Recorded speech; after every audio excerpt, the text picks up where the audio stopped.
Welcome to the Fighting on Film podcast, the podcast all about classic and obscure war movies, from the Normandy landings to the days of chivalry and swords. If it's been captured on film, we're going to try and cover it. I'm Robbie of RM Military History. I'm Matthew Moss of Historical Firearms and the Armourer's Bench.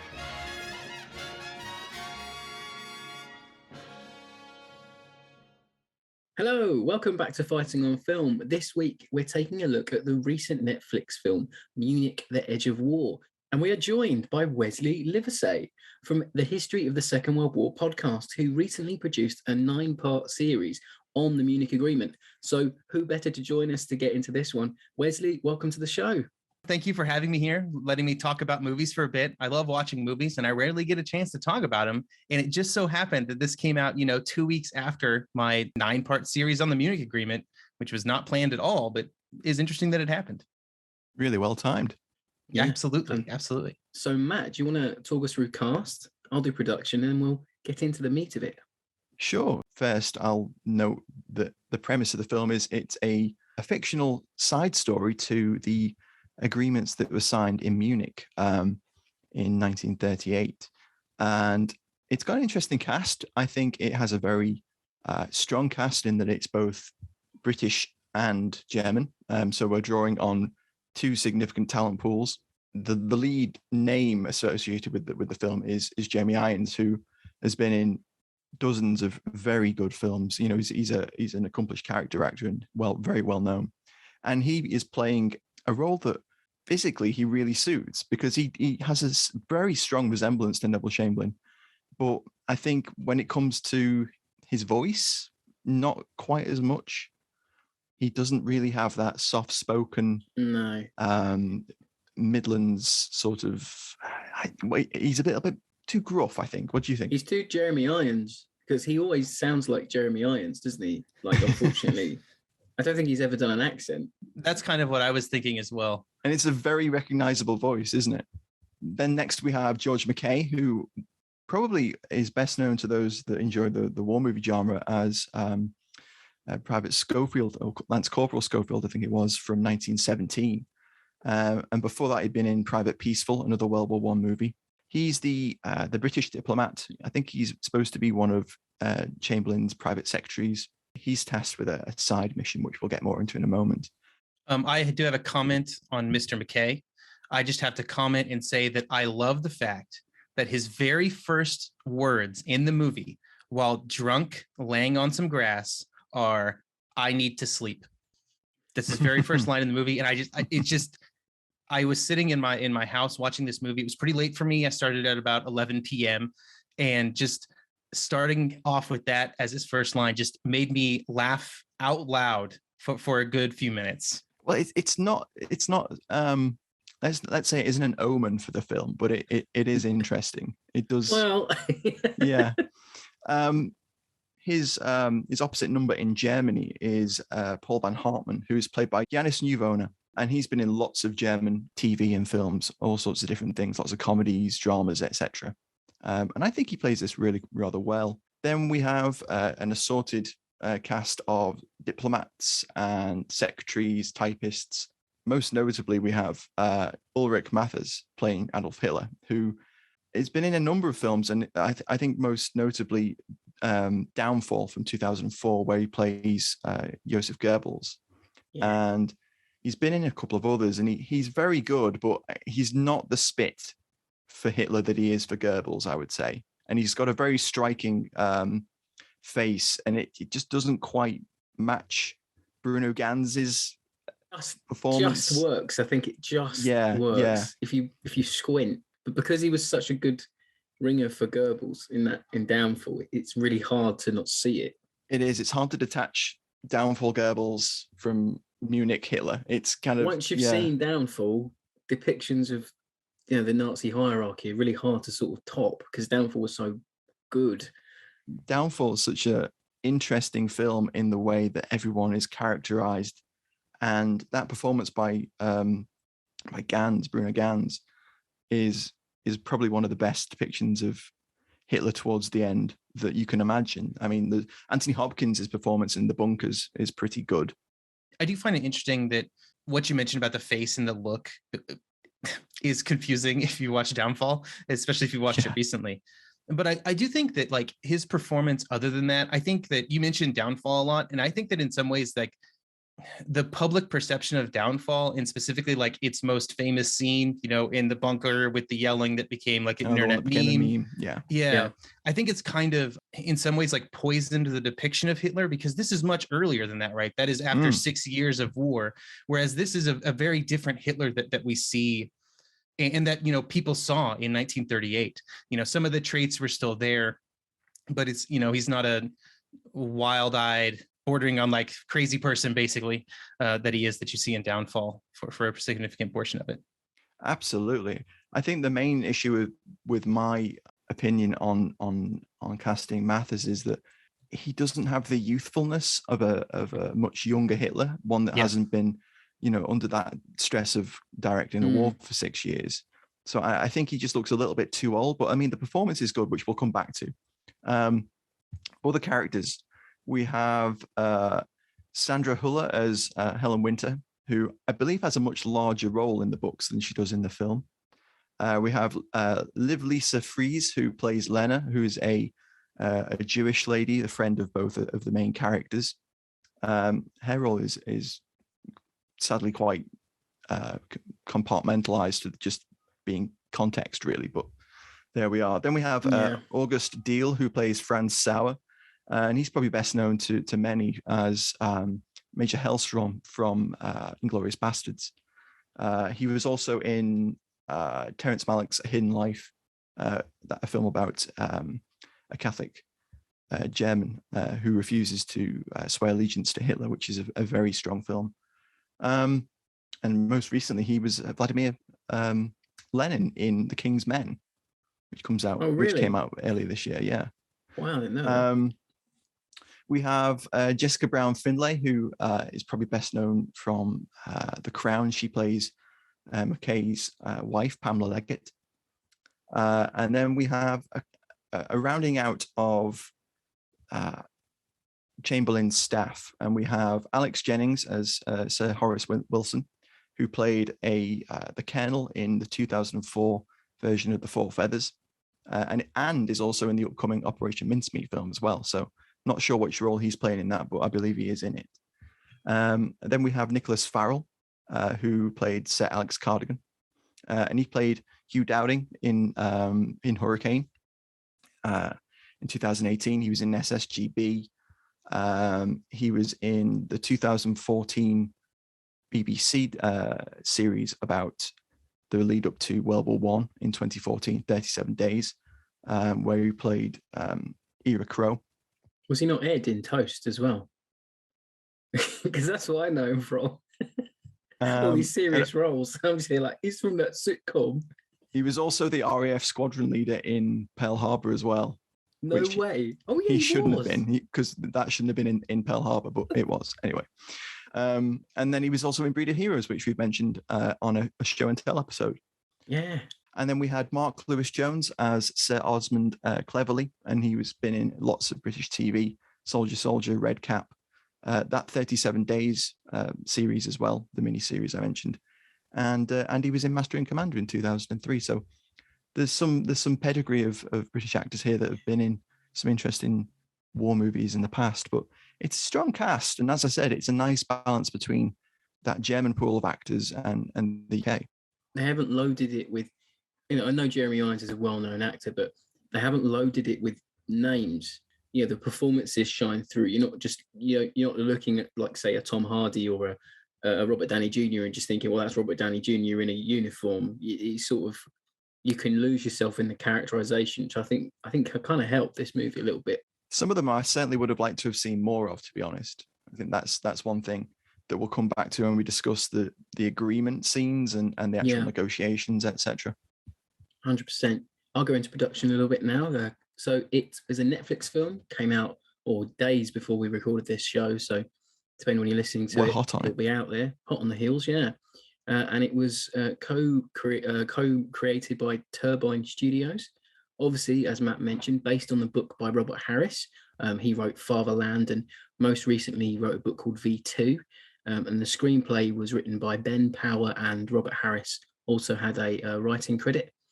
Working title was Munich 38, but was changed to The Edge of War. And it was directed by a German director called Christian Schwochow, known for his work on German TV and films, a mini-series called The Tower, which is about life in GDR-era Dresden. And most recently, he directed a couple of episodes of The Crown, and cinematography was by Frank Lahm. He's another German crew member. There's a lot of German, obviously, involvement in this movie. And he's worked with Schwochow on Bad Banks as a Netflix series, and he's worked heavily on German TV, and he also did the cinematography on the Crown episodes that Christian did. So there's a lot of collaboration. Yeah.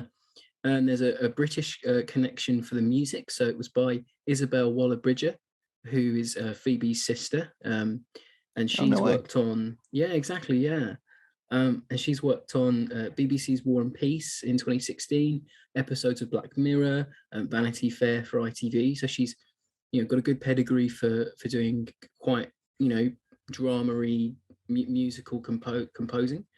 And it was filmed in location in Munich, in Potsdam, and in Liverpool. It was. I was like, yeah. I was doing the Leo pointing at the TV screen meme Leo quite a number of times. Every week. It's becoming a thing. So as this week, obviously, retro reviews, I mean, we're hot on the heels of the movie, so there are no genuine retro reviews. So we thought we'd try something a little bit different. So if you're active on our Twitter, do follow us at Fighting on Film. And we put a post up asking for one-word reviews.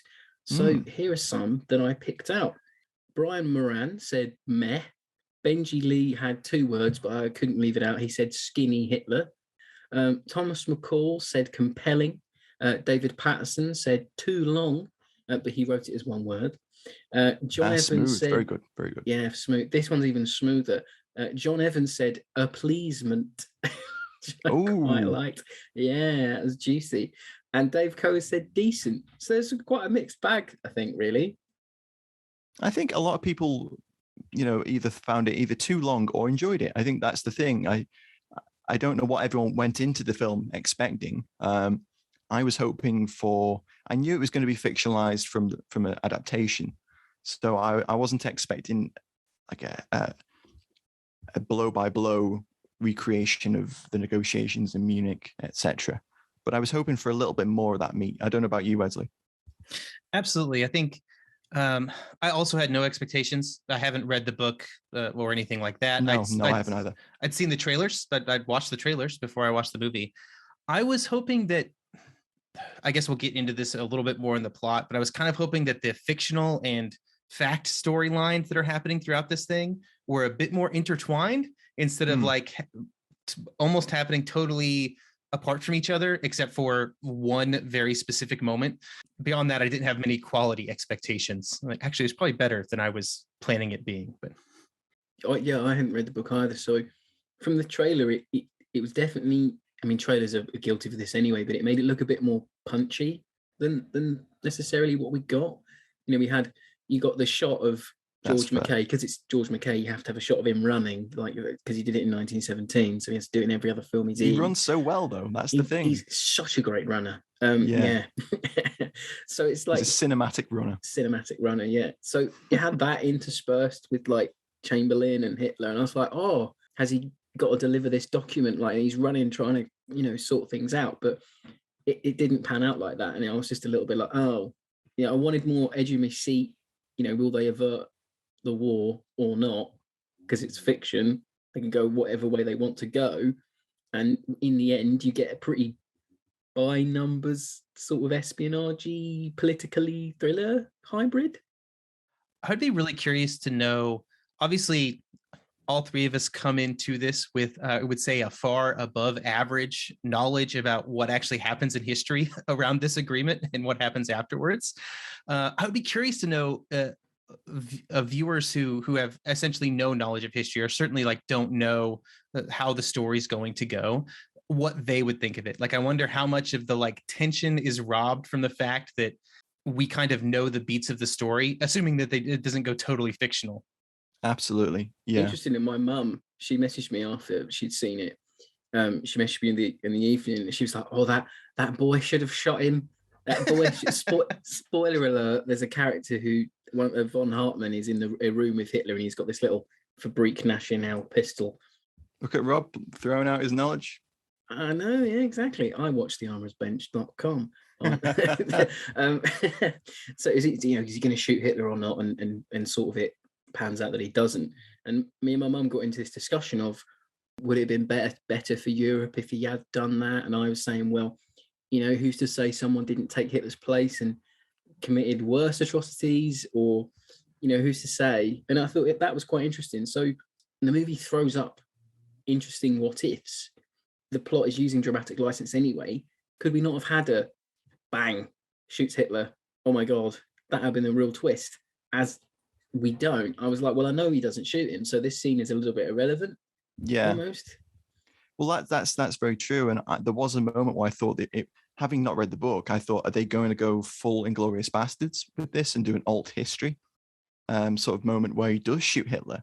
And then when that didn't occur, my expectation of the tension then shifted, knowing that there was another at least 25 minutes of the film left.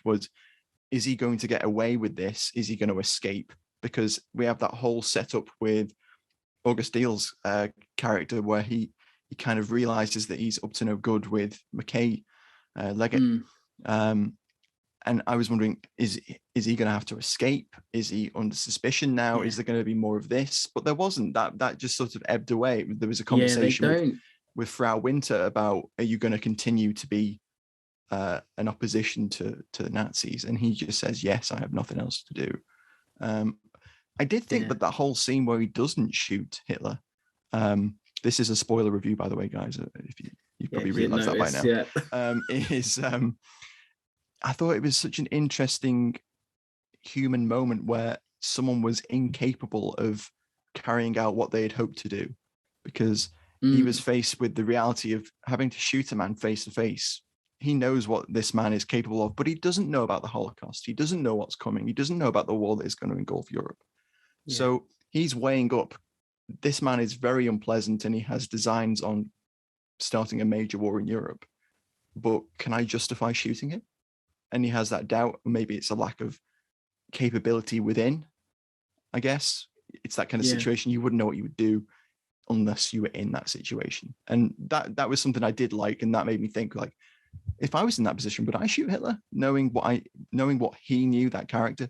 Really like that scene, if only because I feel like Paul is the strongest character in the movie. And so I really like that he had that scene, and that other than Irons, he's the character with the most conviction, I think. Yeah. And in that scene, like, it doesn't, like, it's just him in the room. He says some lines, but they're not about what he's doing while Hitler is talking to him. And you can tell what's going through his mind. You can feel why he's not doing it, why he wants to do it. And kind of in that moment, I thought they did a pretty good job. Yeah, I agree. One of the strongest scenes in the film. I think his arc as well is the most interesting arc, because he's lost the most out of all of the like friendship group. Obviously spoiler again, the girl, she's found out to be Jewish. She's horribly mistreated in prison. She's thrown from a window, and she's in this sort of coma type. Yeah, like catatonic, isn't she? Catatonic state, yeah. And he's saying how, like, I thought the Nazis were going to improve my country. Look at what they've done, or look at what they're going to do. And his arc is actually, he's lost so much. He's not only lost his friends, but he's also lost something that he believed in. Like, and he put all his eggs in one basket. So for him to have that opportunity to confront the man that saw as some sort of like God type character, some redeemer, some great redeemer, to have that opportunity is really interesting.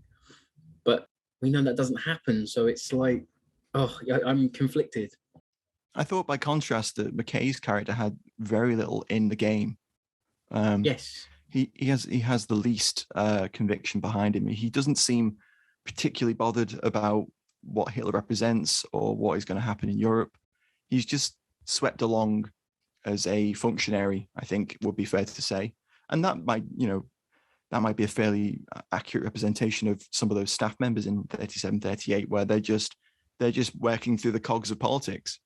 I think it suits the character, because obviously when he's trying, going more broad now, but when he's trying to sort of persuade Chamberlain to let him in the room and stuff, it's very sort of, oh, can I introduce you to this man? He's really important. He's going to show you this document.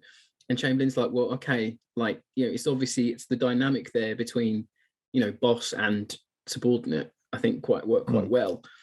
As little as MacKay had to do, really, I think he nailed the sort of nervous desk man, I think. That's what I felt. Very, like he's been very fair. thrust into this espionage spy role that he's not up to it. Like, it's clearly not up to it, but I think that's probably what they were going for.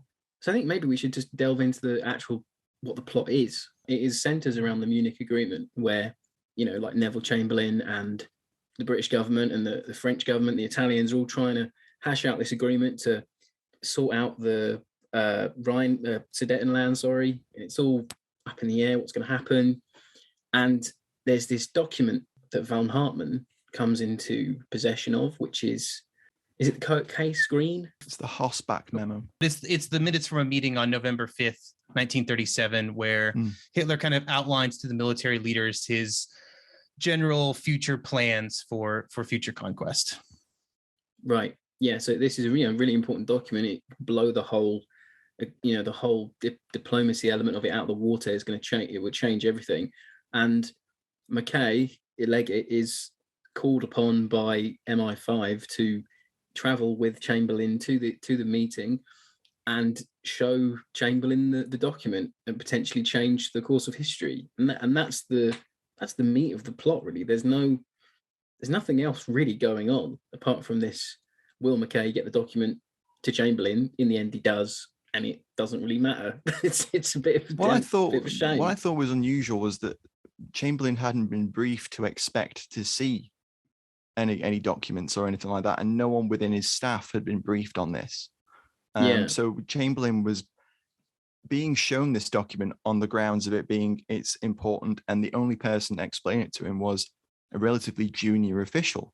None of his group of advisors and ministers that traveled with him to Munich were the ones saying, we have intelligence from a German diplomat who opposes Hitler and wants to present this to you.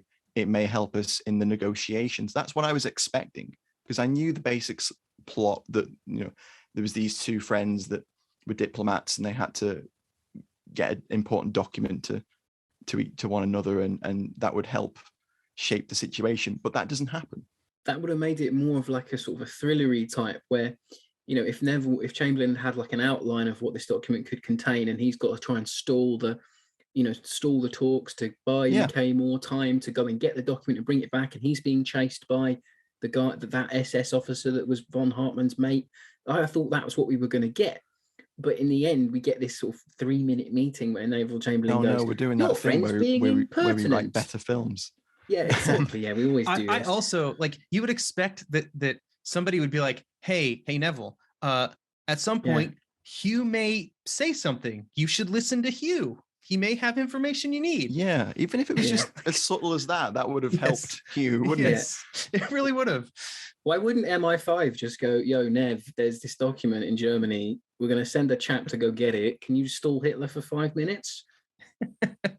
And then they send a young typist as his backup and don't tell him that she's going to... Exactly, That was a very odd turn of events. Like, once she was introduced, this is Angie Mahindra, who plays Joan. She's a member of the, I think it's Downing Street typing pool. Mm-hmm. She's taken along as a secretary to type up notes and the agreements, etc., etc. And that all seems fairly normal. And it kind of evolves that she's keeping an eye on Leggett. And there's a scene in the film where Leggett has gotten the document. Great. He's preparing to show Hitler. He's preparing to show Chamberlain. Don't show Hitler, cry. That would have been a very different film. Oh, Mr. Adolf, I think you dropped something. Indiana Jones just pops up with a diary and he's like, there's this document in this book. Do you want to sign this one? Anyway, so he's shown Chamberlain and then he's preparing to get it out of the country back to Britain to hopefully show it to someone who can be influential and help it change British the approach to Germany. And it's missing, and he has a little confrontation with the SS officer, or the Leibstandarte member who's in charge of Hitler's general security, I think he explains. And later, at the very end of the film, we find out that she took it, not the German officer. So they do have that document. And I just didn't know where that was going or why that was done. Oh, no, I was like, hang on then.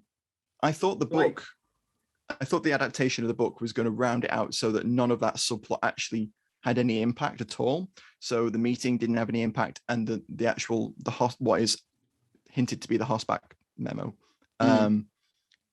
doesn't play any role at all either, because it was lost in Munich and it never got back to Britain.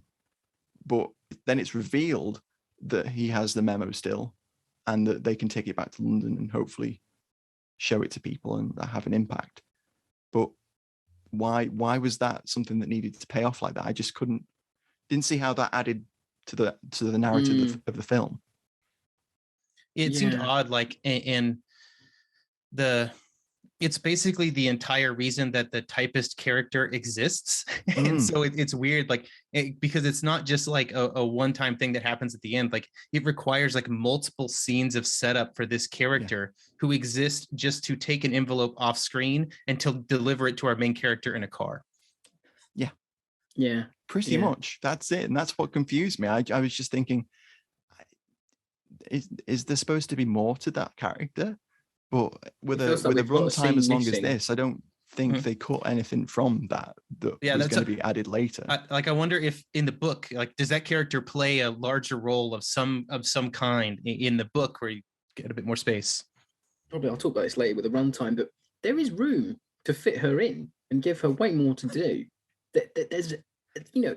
There's whole conference rooms full of room for this movie to do more, and it just at the start, I think I'll say it now, it takes 40 minutes to get to our actual plot, and by that time, I know a couple of people who actually fell asleep because nothing was happening. Ironically, thinking what MacKay says at the start, but it's like, I don't know, I just don't enjoy movies that do that. Go, well, here's what you think the plot is. It's going to be about Neville Chamberlain going to Munich and doing these, you're going to get like a political thriller.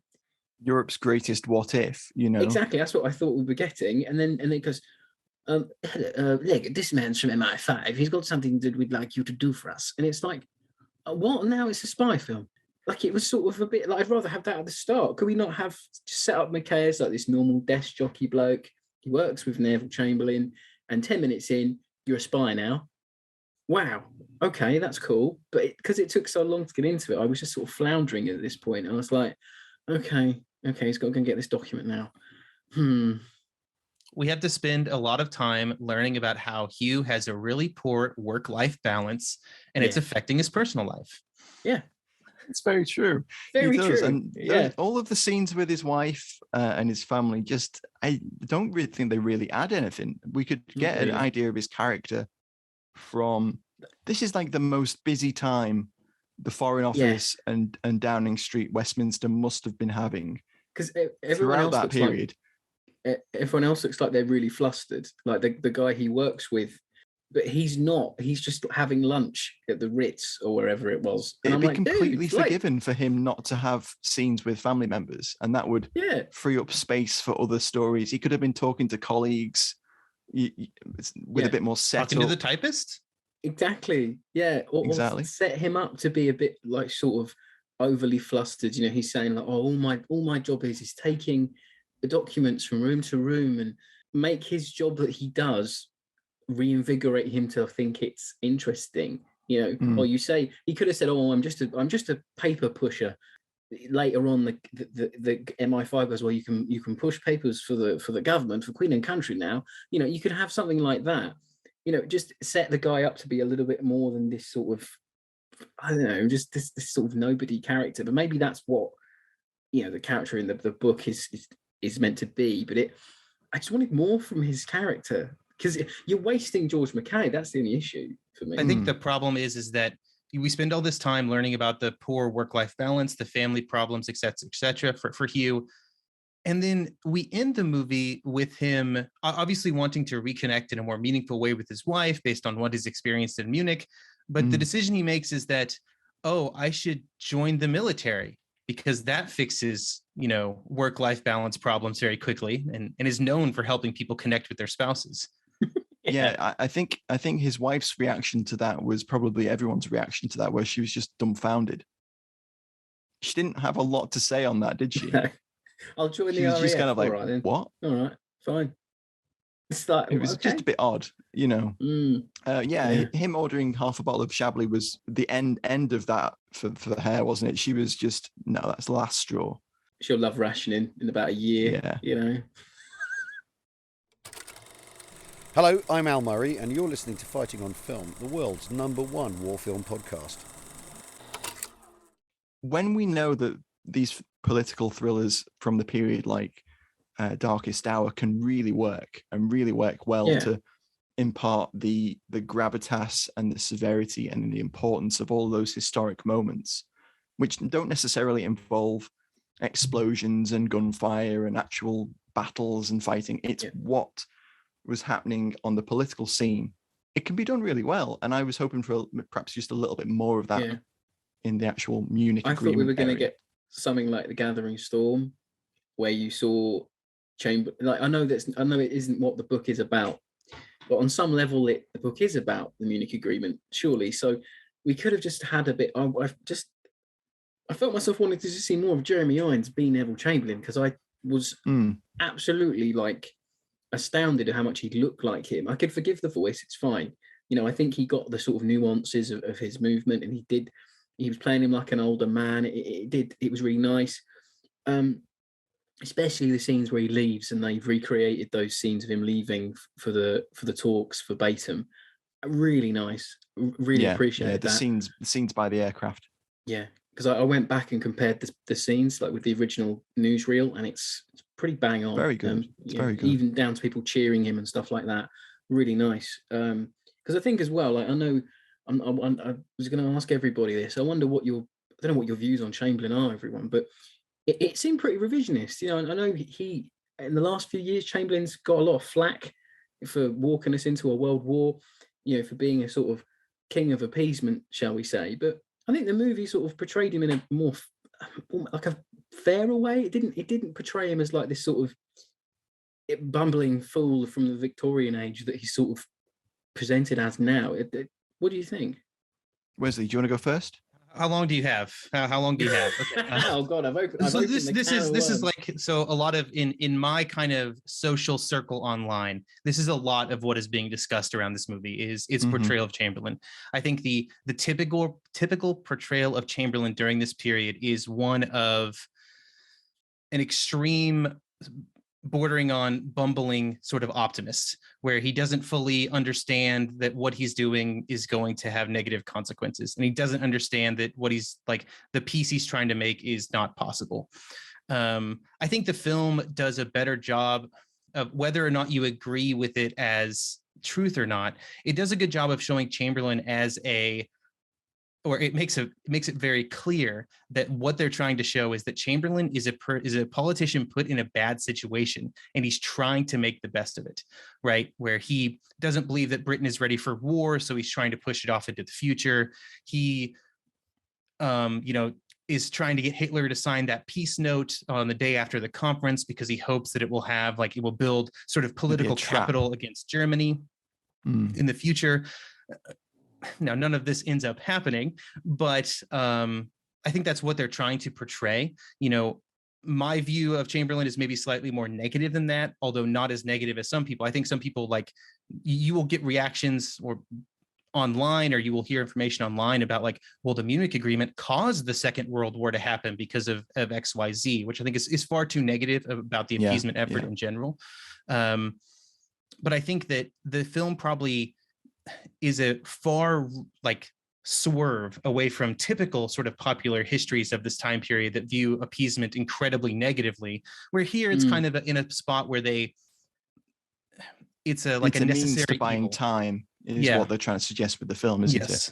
Yeah, absolutely. Which is one of the revisionist points of view. And the thing with Chamberlain's legacy is that as soon as he was forced to step down in 1940, that legacy has been shaped and reshaped by not only his political rivals at the time, but also people that followed him.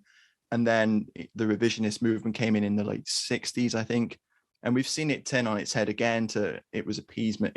It was a bad idea. It should never have been attempted, to perhaps a more, with representing with Harris's is fiction and this film, it's presenting a more revisionist, once again, aspect. And I was quite surprised. I didn't think the film was as revisionist as it was going to be, until we have that nice little scene at the end where they're on board the aircraft, which was a Lockheed 14 Super Electra, by the way. That's the alley tally for this week, guys. Lovely. And the end notes at the end of the film, where it says the Munich Agreement bought time for Britain to rearm, and that was the most stark that was the most stark presentation of this revisionist idea, that what Chamberlain was doing was, I'm buying time for Britain to rearm, to defend itself, not necessarily to defeat Germany, because that would have taken a lot more money and a lot more time. Because no one ever directly says in the movie, do they, that we need to stop Hitler because we don't have an army capable of fighting him off yet. No one's that blunt, which was good. I'm glad they didn't go there. Yeah, I was surprised they didn't. I had an almost semi-expectation that it would be much more overtly revisionist than it was. But it was more a presentation of Chamberlain as being, whether this is true of his actual character, because people's appraisals even now of his character span such a vast array, from like being, he was appallingly self-centered to he was the time-honored statesman. He's like Marmite, isn't he? He's political Marmite. You love him or you hate him. Yeah, he's political Marmite for the late 20th century, mid 20th century. But the thing is, I was really interested that scene in the garden he has with Leggett and his wife, where he explains his motivations for wanting to make a peace with Hitler, in that he didn't fight in the First World War, and he saw people go off to fight this horrible war. Yeah. And he's vowed to himself forever that this would be, he would work as hard as he possibly could to avoid anything like that from ever happening again. So whether that was a true representation, I don't know. But yeah, great dialogue though. I really like that speech. Whether he said it or not, probably didn't. But like it set him up as an appeaser, and I could side with that view. I think anyone could side with that view. Would you rather strive hard to, appease a tyrant and not have a war than have a war that is going to be worse than the First World War, just because of all the technological advances and whatever? I don't know if Chamberlain was even aware of any of that, but at least it was nice to sort of try and explain appeasement in a nutshell really quickly to people. Well, we have this view of appeasement with 100% 2020 hindsight, don't we? Yeah, of course. So we know that it didn't work, and we know that the horrible war that they hoped to avoid happened anyway. Yeah. So this is something I was going to come on to a little bit later as well, which was, when watching this film, we have this benefit of hindsight, and we can watch this and know what's going to happen. Everyone in that moment in the film and in reality didn't have that benefit. So you can understand the political desire to appease. But I just thought it was really interesting that they added that layer of him wanting to avoid this war because he saw so many go off to fight the last one. Yeah. I think one of the challenges this movie has, and I don't think it like sticks the landing on solving this problem, is that it has a fictional plot with a bunch of characters we have to get to know. We have to have they have to have arcs, they have to have stories, and then it has a semi-factual, I'll say, I won't go straight to say it's 100% factual along the historic path. Yeah. But it is like mostly on rails, and it feels like there's not enough, it doesn't spend enough time discussing those events, right? It doesn't talk about some pieces that I think would really help if the story is around like Neville Chamberlain and appeasement. Like if you want to tell that story, then maybe you do have a scene at the beginning with the British military where they talk about the relative preparedness between the two militaries in 1938. maybe you have something about the fact that by the time they go to Munich, Chamberlain has already met personally with Hitler twice and had these same conversations and had a back and mention forth. of that, is there? And there's nothing about any of that. And I think that kind of does. I think it still there's works. That little scene where they're walking Mhm. up the steps into the conference building and they exchange a glance Mm-hmm. to one another, and it almost feels like that's the first time that they've ever met, Mm-hmm. which Absolutely. isn't the case at Is all. it true? Mhm. Yeah. It's like the movie dangles these little carrots out in front of you as if it's like, for people that know, as if to go, oh, look, you know what Mhm. happens here. Look at this shiny bit of history. Lovely. Oh, now back to our espionage plot. You're like, but hang on, I want to see Irons and Hitler and Mussolini. I want to see Chamberlain and all them lot actually do something, because it would only add to the tension if we saw what the actual guys were going through, trying to Mhm. hash out. Oh God, Peace. Mussolini didn't even appear. Yeah, he looked good though. The guy You playing literally him see the looked back of his head, and that's it, Yeah. don't you? I know. Is he in the car with Hitler? He is. That's Well, it. you You see see him. the back of his Yeah. head or the side of his head. He looked all He right. doesn't say anything. There's no impact really. He's spoken about in third person. That's it. Weird, yeah. And Same with the at French. Yeah, exactly. Because at the start, when you see Chamberlain's in his his office, and he's got the chief of staff there, the Navy, the Air Force, and the Army. Mhm. It's like you said, Wesley. It's like you've missed that meeting of, how many tanks we got, how many ships have we got ready to sail. It's sort of, I kind of wish we'd seen that a little bit, so at least we, as the audience, because obviously we've got to remember, not everyone, as we've said, not everyone watching this movie is going to know 100% of the facts, and because the movie doesn't even say at any point that it is a fiction, annoyed me until the end, because if like most people, you turn it off the minute it stops, then you think that movie's true. And this is, I always say every week, and I'll say it again until the listeners hate it, these movies have to tell you this, because it's really important, because now people are going to leave the cinema or leave their their TVs at home thinking, one, there was a man in a room that could have shot Hitler, and two, that no one was preparing to fight Hitler either. So it's like, it just feels like there's scenes in the movie that we could have just had added on to just show the historical context a little bit, to then show MacKay and the made up story, to show how the impact that could have had or could have on proceedings. I think that's my overarching feeling. One other piece I'd like to add there is that, now I may be mistaken, maybe I missed it, but I don't think there's ever a conversation that gives the geography of the area that they are like talking about at Munich. Like, and I feel like that's another thing, because a critical part of what Chamberlain says along the way and why he's justifying what he's doing is around public sentiment, around not wanting to, I don't remember the exact words, but basically not wanting to fight about some small bit of territory in Eastern Europe, which is territory that we've never established what it is or where it is. He said something like, oh, the British public don't care about some border conflict. I'm like, yes, okay, you mean the Sudetenland, that a big bit of, a big piece of land. It's not a, it's just a little bit, so it's not enough.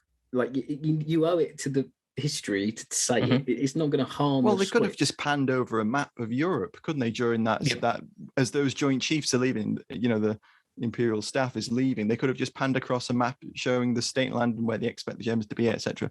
But they don't get that, and the only mention of the Czechs we get at the actual conference is, the Czechs aren't here, of course. That was a big thing. That was a big crux. Sorry, it could have done what Forgotten Battle did and had a map at the start. Like, it's so simple, it's so cliche, but it would have helped. I'm reminded, like, I'm a huge Lord of the Rings fan. Just out there in movie going, watching land out there for everybody listening. I'm a huge Lord of the Rings fan. Classic. There's a specific scene in Lord of the Rings where it is literally just a guy pointing at a map where they talk about things happening on the map. And that's what this movie needs. It's like, it needs a map that somebody's voicing over or pointing at or something. Circling back, not to extend that one too much longer, the Czech stuff. So small little complaint here around the Czechs. Like, they're mentioned several times, like, hey, why aren't they here? Well, they're not here, blah, blah, blah, blah, blah. But fun fact, there were actually two Czechoslovakian representatives in Munich at the time, and the British and French would actually deliver the agreement to them sort of before it was signed, so that they could communicate it back to Prague, their government. So Mm. I don't know. That's small, but I Would have noticed been it. nice to see that. Yeah, exactly. They get sort of written out their own history a little bit, just a bit upsetting. Which is a problem with yeah. history of the Munich Agreement. As a person who read a lot of books by British authors about this agreement, it's amazing how little is said about Czechoslovakia, is all I will say. Hello there, sorry to interrupt. I wanted to let you know that you can now join our supporting cast over on Patreon. As thanks for your support, you'll be able to help us pick films, submit questions for guests, have first pick on brand new and exclusive merch, and much more. Thank you for your support. Now back to the show. So, obviously, we were delving into the historical context there a little bit, but as we have you with us, Wesley, you've done your 9-part series on the Munich Agreements. If you haven't listened to that, listeners, please go away and find it. Wesley's podcast is fantastic. It's just Wesley telling you the facts is fantastic. So, linking it back to this movie, Wesley, so what does the movie actually get right for historical context terms? Absolutely. So there are a lot of like small things that I really like about the movie. Now, these are all small moments. They're not huge sort of storylines. I'm just going to start sort of going through them. So one of the ones is around how Hitler hated details in these meetings. So in one of the scenes, the translator Schmidt comes back down into kind of the meeting room where all of the non-top level functionaries are kind of just hanging out waiting for the meetings to end. And he says that they're like hung up in details. And this is like well documented that Hitler hated details so much, and Chamberlain constantly wanted to talk about them. So one of the big stories of the earlier meetings between Chamberlain and Hitler, and then also the one at Munich, is that Chamberlain constantly wanted to discuss details like, how would the government of Czechoslovakia and the citizens of the Sudetenland that wanted to leave be compensated for their property, and how would like movable property be handled, like livestock, like what are you going to do with all these cows, who gets the cows, are the kinds of details that he would bring up during these meetings. And apparently it just drove Hitler crazy. So I was really glad that little bit came into the movie. I've got like visions now of like Neville with his sort of clipped sort of accent going, what about the cows, Adolf? Please, it's very important to me that you tell me what's going to happen to the livestock. It's brilliant. That's great. Another really good one was one of the critical scenes of the movie is when Hugh gets to accompany Chamberlain to his morning meeting with Hitler after the Munich Agreement is signed. They sign like the lasting peace note, and the reason that Hugh gets to come along is because he claims that Chamberlain needs a translator. And this is really interesting because what actually happened at the first meeting between Chamberlain and Hitler in Munich several weeks prior is that it was only Schmidt, Hitler, and Chamberlain that were in the room. Like those were the only 3 people. And Chamberlain was never provided any minutes from that meeting, so he had to write all of it down from memory later. And I think the line in the movie is that like we can't trust Schmidt to translate or to sort of keep a good record of what's happening. Okay, now those were incredibly nitpicky. One other small little nitpick is when Hugh delivers the note to Chamberlain in the House of Commons when he's making a speech. In real history, they don't actually interrupt Chamberlain. The person sitting behind him actually waits for a break, and there's some applause, and then he hands him the note, and then he says stuff. Right. That is like tiny details. But one more. You got to have George MacKay running. It's in his contract. Exactly. Like it's yeah. And that's one of those like movie changes that is totally obvious on why they did it. Like you don't have the all important note sitting in the background for a minute while he gives a speech before it's passed over. Okay, and then another one that I thought was interesting, and it really stood out to me specifically because of what I've been thinking a lot about recently with the podcast, is I would bet a lot of money that the person who wrote the book read Rise and Fall of the Third Reich by Schreier. It's obviously a very well-known source, very sort of, I would call it pivotal source in sort of the rise of the Nazis in 1930s Germany. However, what triggered this in me was during the scene where the three friends are meeting in Munich in 1932, kind of the pivotal scene where Hugh and Paul kind of have their falling out because Paul has really bought into the Nazi-ness and Lena very much has not. She's very much resisting that. And Hugh also, as a good British boy, is not a fan of that fanaticism. They use the word fanatic a lot in that scene. Yeah. But one of the specific lines that Lena says is that she talks about the Nazis' violence and then also calls them perverts, which I think is a really weird word to use in that scene because they're talking about violence. Like the entire scene is about how they're violent and they're hurting people and they're, taking over by force. And but the word pervert is actually from Schreier. Schreier uses it a lot to describe the homosexuality present in the SA at this point in time. Schreier is quite the homophobe, which was, quite widespread at the time in some countries. And so he uses the word pervert often to describe them. And I found it really interesting that made it into the script at a time that you would never use that word. It's not something that anybody is discussing in that scene, but they still threw it in there, which I thought was interesting. Yeah, I didn't pick up on that. When she said it, I sort of like, okay, perverts. Yeah, okay, I can stretch that. I can buy that. But now you've said it. Yeah, I suppose I assumed she was speaking perhaps about the perversion of power or that sort of thing. And that's interesting. It's possible. It's possible that I'm reading that totally wrong.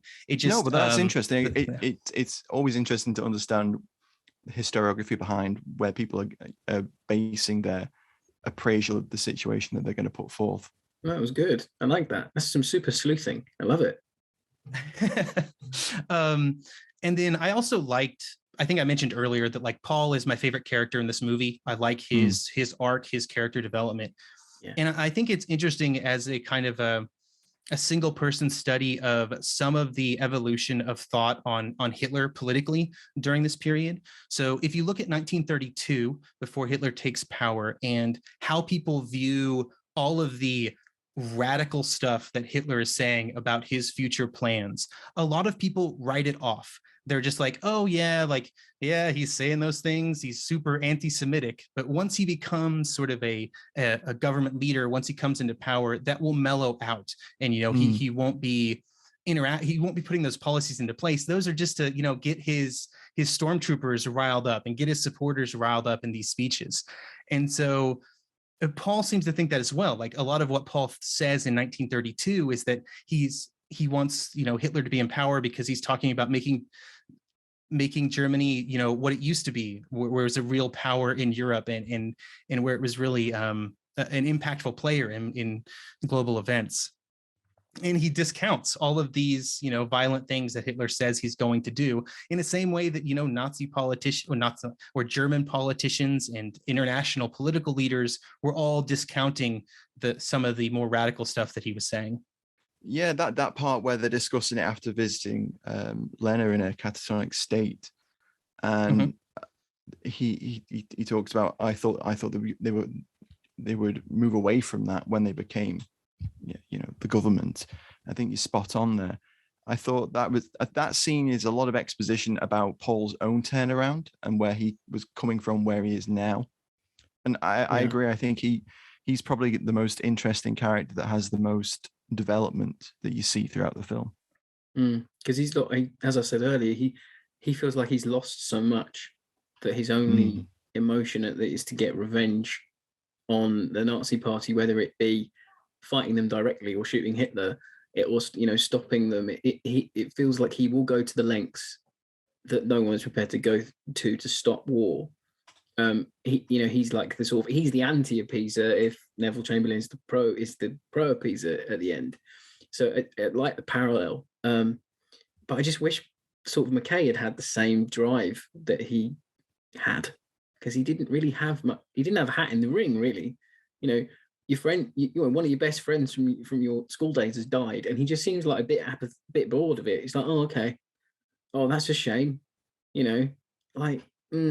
His upper lip was just a little too stiff. Yeah, a little bit. Yeah, yeah. I would have enjoyed this movie better. This may be getting into final thoughts territory as well. That's fine. if Hugh and Paul's positions were reversed in terms of how they were treated by the movie. I think if Paul was treated as more of a main character and a lot of that early movie was spent with Paul instead of with Hugh, I think it is a more interesting movie, just because Paul has more interesting things to do and more interesting development throughout the film. Definitely. We get a little bit of that where he's meeting with members of the army and other foreign diplomat corps colleagues, and they're kind of almost a proto-resistance, and they're discussing what they're going to do and how they'll do it. And there's that really interesting bit where they're like, Hitler needs to make this move so we can trigger opposition within the army. And that's absolutely like historically accurate. So what is happening there is there's a coup that would theoretically have been led by Chief of Staff General Halder at this point in time. And so there were two things that they thought were essential for the coup to succeed. The first was that Hitler declare war to start it off, so that they could in some way like charge him with some sort of crime of taking Germany to war. Right. I'm being very wishy-washy here because of my thoughts on the likelihood of such a thing succeeding.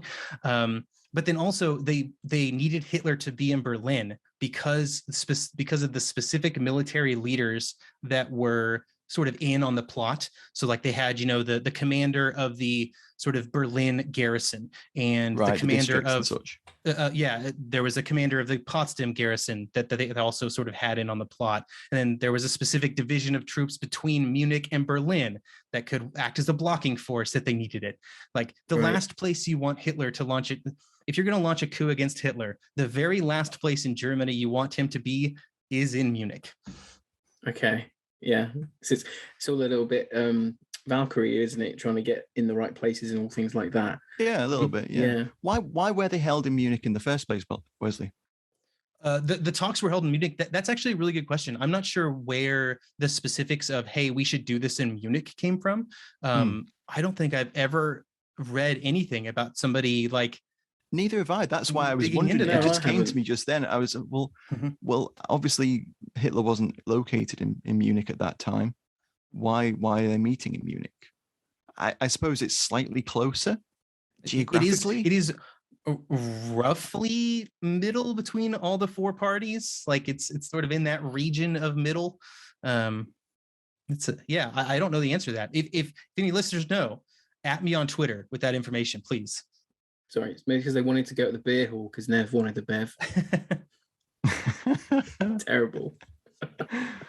And on that note, what were your favorite scenes from the film? So kind of thinking about ones that we haven't talked about so far, like stuff like the final scene between Paul and Hitler, or the sort of the climactic scene with Chamberlain, Paul, and Hugh. I enjoyed the scene where Paul is on a train he's moving from Berlin to Munich with the entire like entourage of the German government. And he's like having to hide the papers on the train behind a mirror, also hide the gun that he has. And so I thought that was just interesting tension. Like that train scene, I thought was interesting tension. Yeah, it was good. I wanted more of that. Like, I thought that pistol definitely would have wobbled out from underneath that wash base. That's exactly what I was thinking the whole time. I was like, first of all, that like trains jiggle, like they're not perfectly sort of steady. So like, that envelope's going to shift just enough to drop behind that mirror, or the gun's going to fall off. What if it dropped just enough so it was in the center of the mirror and he'd never been able to get it out again? Yeah.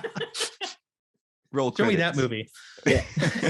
I wanted a really convoluted subplot of Neville's Chamberlain staff going to that butcher shop to get some meat after they complain about getting all the vegetarian food. Is I really like that. That was a really interesting inclusion. I wondered, is that historically accurate? Because that's a very specific thing to include. Yeah. So the Hitler vegetarian stuff, absolutely. Now, I would need to look at the menu for what it was in history, but I would be shocked if they would have a major sort of feast or whatever it's called, a major meal at one of these things and only have vegetarian options. That seems very odd. I mean, maybe it's a power play from Hitler, perhaps. Yeah, perhaps so. But I thought it was a funny inclusion. Like there is there's some decent humor in the script, Mhm.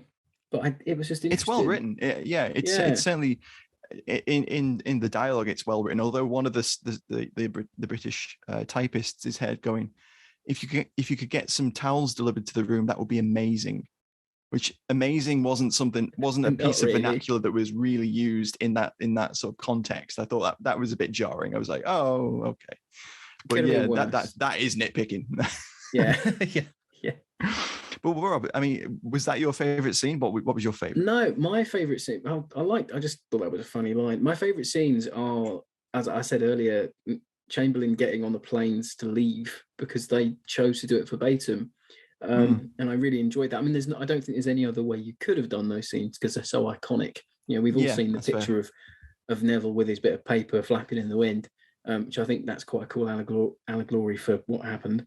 But it annoys me as well. It's a much better allegory than the storm clouds. Exactly. I just going to get onto that. So they really laid those on heavy. They really did lay them on thick, didn't they? So obviously he leaves, and that's all fine. They don't really milk that bit of him leaving. And then when he comes back, you get Chamberlain starts his speech of saying how he's met with Hitler and it's all gone well, and then they pan upwards and you see some clouds, and it's like the storm of war is upon us. It's all very sort of beat you over the head sort of thing. But I wanted so much more from that scene. One, didn't want them to pan away from Chamberlain saying his speech, because I felt him saying it all would have added weight. It would have been great if it transitioned to him in the House of Commons giving his peace in our time speech. That would have been nice. But then I felt there was a missed opportunity from the film where you could have had his words over a montage of, say, Wehrmacht troops mobilizing, or Hitler having interspersed Hitler laughing about the agreement, saying, "Oh, I've sold them up the river. I'm actually going to do this."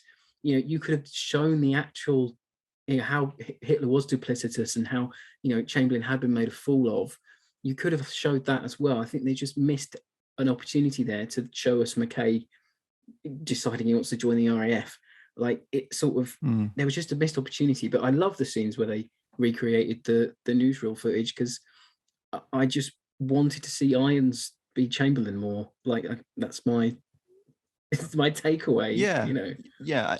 For me, I would agree there, Rob. I think there's some of my favorites in the film as well. I enjoyed it cinematically, the way that they recreated and reposed those shots, because there's some brilliant newsreel footage of that survives, and you can go and watch that, and you can see that Irons has clearly studied his mannerisms and the way he moves his arm, and even down to, there's a little bit of newsreel of where he's about to leave for Munich, and he quotes, "My father always said, if at first you don't succeed, try again, and I'm going to go and try again." And that is possibly, to our 21st century ears, is probably quite a clunky political statement nowadays. Yeah. But it's also telling of Chamberlain's, character and what he was hoping to achieve. So I really love those shots, and I love the plane shots. The really Super nice. Electra, gorgeous plane, polished metal bodywork, just looks. Those planes of the 30s. Price target for an anti-aircraft gun. Well, you shouldn't shoot down diplomatic planes, Rob. That's not fair. That's not done. But yes, you should shoot Hitler, but he didn't. Yes, I know. That would have been a what if film, wouldn't it? Yeah. The scenes with Irons were the standouts, weren't they? I thought he looked so spot on. I mean, when you compare it to previous depictions, so we had Roger Parrott in The King's Speech, we had Ronald Pickup in Darkest Hour, and we had Jack Shepherd in Into the Storm, and they're all varying amounts of depiction on screen, granted, but none of them looked quite as close to Chamberlain as Irons. Although Irons is possibly a little bit more grizzled than Chamberlain, and obviously, as we've said, his voice is a little deeper and a little bit more gruff than the relatively soft-spoken Chamberlain. But you could sell them. You could sell a Chamberlain biopic with Irons now. I think that's absolutely clear. Yeah. I would watch it if it was Irons in the title role, and it was Darkest Hour-esque approach to, say, Appeasement, the going from musical. 37 to 1940. That would be a great film. Yeah, that'd be brilliant. Up until Norway, that would be really interesting. That would be great. Yeah, maybe we can have that now. We can show Chamberlain in the war, because I don't think that ever gets really explored. No. Well, people don't realize that he was the prime minister for, Yeah, they tend to 6 think months that after that Churchill just into the war. appears where war's declared, but no, it was 1 years where he wasn't in charge. It's like. And I think there's an interesting story there, because you're basically watching a man who saw everything he was pushing for years just like fall apart into a catastrophic war that does not go well for his country. No. While he's in charge. Mm. In 1940, I found a little bit he'd written in a letter to one of his friends before he died. And he says, "So far as my personal reputation is concerned, I'm not in the least disturbed about it. The letters which I am still receiving in such vast quantities so unanimously dwell on the same point. Namely, without Munich, the war would have been lost and the empire destroyed in 1938. I think Harris has probably pulled a great deal from that sentiment there, in that it appears that Chamberlain felt that buying that time in 38 was very pivotal to how things developed afterwards. And he was also dying of cancer, so probably quite reflective time of his life, you'd think, as well. And I think that, and I think that's part of the reason that we kind of opened some of this discussion with the discussion of how Chamberlain is portrayed, and why I think it's going to be very divisive. Like I was reading comments on your Twitter account after you said you were going to review this movie, over the weekend as people were watching it, and there were several people that were displeased with kind of the favorable light that Chamberlain is put on in this movie. And I think that a lot of it does come back to the idea of like, we know how this story ends. Like we know the fourth act of this film, and what happens with all these decisions that are made. And so it's hard to properly judge how people viewed the situation at the time and why they made the decisions that they made. Yeah, definitely. It's it is interesting in that regard. I think Chamberlain will continue to be one of those divisive figures. I don't think we're ever going to pin what we really think of him. It's not as solid as Churchill, as this sort of war-winning underdog coming up from the ranks, becoming this war-winning hero. Chamberlain's always sort of, that's the man that caused the war. We don't talk about him. It's sort of, it will divide opinion, but depictions like this will help perhaps people go away and learn more about a man, and hopefully go and appraise him themselves, because it's widely forgotten that he was in government after he resigned and left office, and kind of lost in the whole revisionist debate around appeasement and that aspect of his premiership.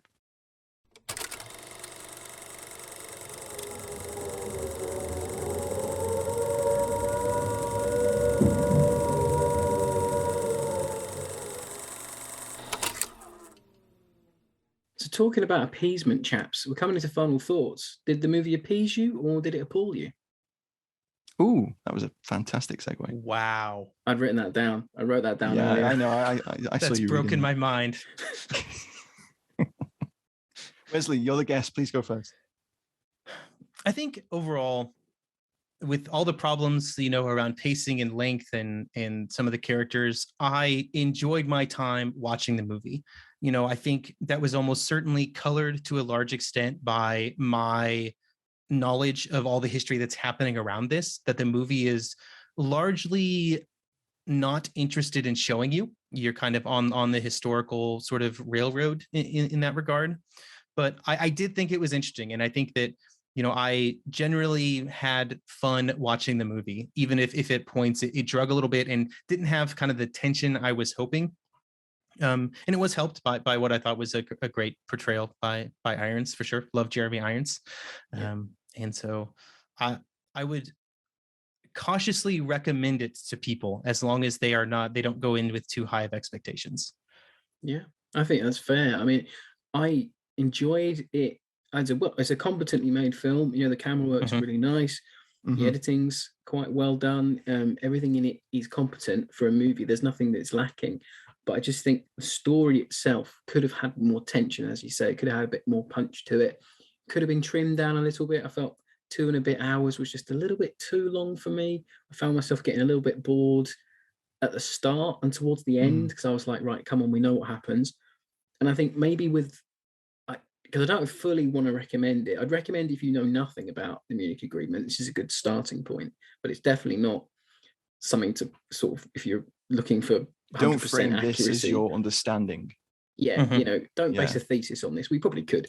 But it's sort of like, yeah. So I just think we don't rate movies, but it's just a 7 out of 10. If it had more historical bits in it, if it had a little bit more maybe Chamberlain and Hitler talking, maybe if you saw a little bit more about the movie's called Munich, but you see fuck all in it.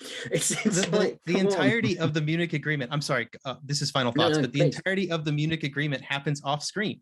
Yeah. Right? They disappear upstairs, and suddenly they have an agreement, and they come downstairs to sign it. Yeah, it's so true. Exactly.